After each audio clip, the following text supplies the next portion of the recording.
कुछ लोग ऐसा कहते हैं कि पहले हमारी बहुत श्रद्धा थी और अब हमारी श्रद्धा नहीं रही। ये बिल्कुल झूठ बात है। जो ये कहे अब मेरी श्रद्धा नहीं रही, उसकी पहले भी नहीं थी, उसकी पहले भी नहीं थी। श्रद्धा का उदाहरण तो संतों ने बताया है, देवी द्रौपदी का उदाहरण भागवत जी में सुनते हैं ना। देवी द्रौपदी के 5 बेटे, ठीक, 5 पांडवों से, और 5 को अश्वत्थामा ने मार डाला। ठीक, अर्जुन महाराज पकड़ लाए, अश्वत्थामा को घसीट लाए और देवी द्रौपदी के आगे लाकर के खड़ा कर दिया। बता इसका क्या हश्र किया जाए। देवी द्रौपदी कह देती कि बोटी बोटी काट करके कुत्तों को डाल दो, तो कर देते। लेकिन धन्य है, जैसे देखा कि पकड़ करके अपमानित करके अर्जुन ला रहे हैं, तो भागवत जी में देवी द्रौपदी के क्या वचन हैं? मुच्यताम मुच्यताम मेष ब्राह्मणो नितराम गुरु।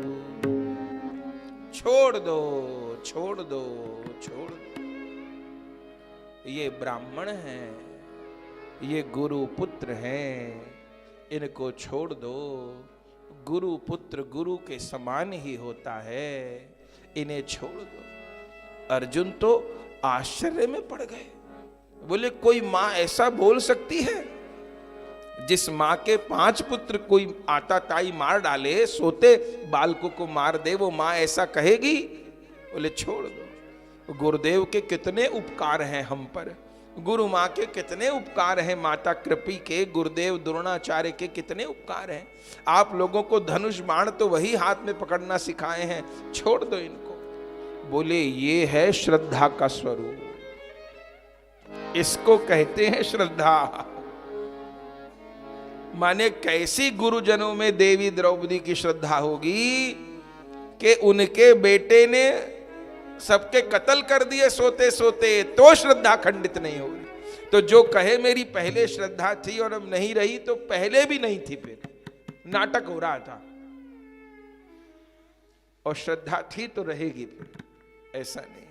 तो श्रद्धा का धन सबसे अधिक। फिर अभी जो कहा कि निंदक से बचना होता है, दोष दर्शन करने वाले से बचना होता है, तो उससे होता क्या है? उससे संशय पैदा हो जाता है मन के भीतर। अब वो जो संशय पैदा हो जाएगा, उससे श्रद्धा को पात्र नहीं मिलेगा।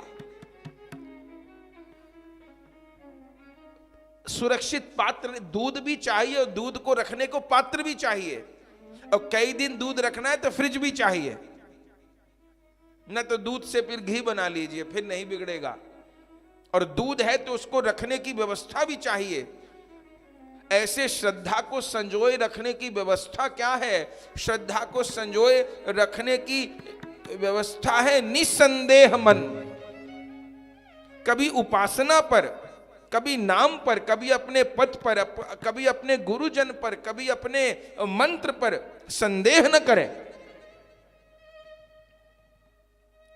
एक स्त्री के मन में यह विचार आ गया, उसका ब्याह हो गया, ब्याह से पहले उसने जो सोचा सो सोचा, और ब्याह होने के बाद में फिर वो किसी आदमी को देख के कहे इसके साथ मेरा ब्याह हो जाता तो कैसा रहता। अरे राम, इतना सोचने से पातिव्रत्य भंग हो जाएगा,